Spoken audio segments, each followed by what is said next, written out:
বিশ্বজুড়ে কে কত আধুনিক মারণাস্ত্র তৈরি করতে পারে সেই প্রতিযোগিতায় নেমেছে পরাশক্তি দেশগুলো। শক্তি আর সামর্থ্যে প্রতিপক্ষকে ছাড়িয়ে যেতে নতুন নতুন অস্ত্র সামনে আনছে বিভিন্ন দেশ। এবার সবাইকে চমক দিয়ে কেয়ামতের ক্ষেপণাস্ত্র বহনকারী নতুন পারমাণবিক সাবমেরিন সামনে এনেছে সুপার পাওয়ার রাশিয়া। সমুদ্রের নিচ দিয়ে চলা পারমাণবিক ওয়ারহেডবাহী ডুবো ড্রোন পোসাইডন বহন করতেই এই সাবমেরিন সামনে আনল তারা। বার্তা সংস্থা রয়টার্সের প্রতিবেদন অনুযায়ী সাবমেরিনটির নাম খাবরোভস্ক। রাশিয়ার উত্তরাঞ্চলের সেবমাস শিপইয়ার্ডে আনুষ্ঠানিকভাবে এই পরমাণু ক্ষেপণাস্ত্র সাবমেরিনটির উদ্বোধন করা হয়। উদ্বোধন অনুষ্ঠানে উপস্থিত ছিলেন রুশ প্রতিরক্ষামন্ত্রী আন্দ্রেই ভেলুসভ, নৌবাহিনীর প্রধান অ্যাডমিরাল আলেকজান্ডার মোসেইভ এবং শীর্ষ জাহাজ নির্মাণ কর্মকর্তারা। ভারতের বিমানবাহী রণতরী আইএনএস বিক্রমাদিত্য আধুনিকায়ন করেছিল সেবমাস নামের এই রুশ কোম্পানি।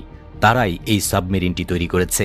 রাশিয়ার প্রতিরক্ষা মন্ত্রণালয় বলছে, পানির নিচে উন্নত অস্ত্র ও রোবোটিক সিস্টেম বহনের জন্য খাবরোভস্ক পারমাণবিক সাবমেরিনটি তৈরি করা হয়েছে। সাবমেরিনটি ডিজাইন করেছে রুবিন নামের মেরিন ইঞ্জিনিয়ারিংয়ের একটি সংস্থা। রুশ প্রতিরক্ষামন্ত্রী আন্দ্রেই ভোলেইসভ বলেছেন, রাশিয়ার সামুদ্রিক সীমান্ত সুরক্ষিত করতে এবং বিশ্বজুড়ে রাশিয়ার জাতীয় স্বার্থ রক্ষা করতে সাহায্য করতে এই সাবমেরিন গুরুত্বপূর্ণ ভূমিকা রাখবে। রুশ পত্রিকা কুমারসান্ত জানায়, রাশিয়ার তৈরি খাবরোভস্ক শ্রেণীর সাবমেরিনগুলো থেকে ভবিষ্যতে পানির নিচ দিয়ে চলা পরমাণুবাহী পোসাইডন ড্রোন নিক্ষেপ করা হবে। পরমাণুবাহী পোসাইডন ড্রোন ডুবন্ত অবস্থায় একটি দেশের উপকূলে গিয়ে বিস্ফোরণ ঘটাতে পারে। ফলে কিছু বুঝে ওঠার আগেই ওই দেশ পুরোপুরি নিশ্চিহ্ন হয়ে যাবে। গত সপ্তাহে পারমাণবিক শক্তিচালিত পোসাইডন ডুবো ড্রোনের পরীক্ষা সফলভাবে সম্পন্ন করার কথা জানায় রাশিয়া। তখন রুশ প্রেসিডেন্ট ভ্লাদিমির পুতিন জানায়, এই ডুবো ড্রোন এটি সাবমেরিন থেকে নিক্ষেপ করা হয়।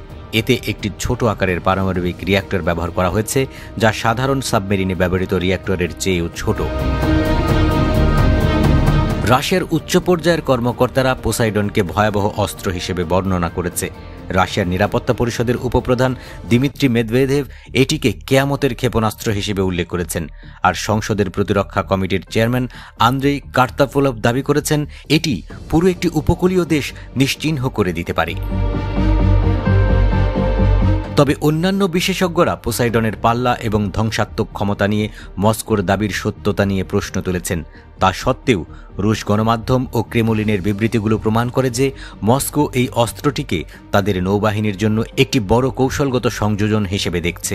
এ ধরনের অস্ত্র সামনে এনে যুক্তরাষ্ট্র ও তার নেটো মিত্রদের কাছে রাশিয়ার নিজেদের শক্তি তুলে ধরতে চাইছে বলে মনে করছেন বিশ্লেষকরা।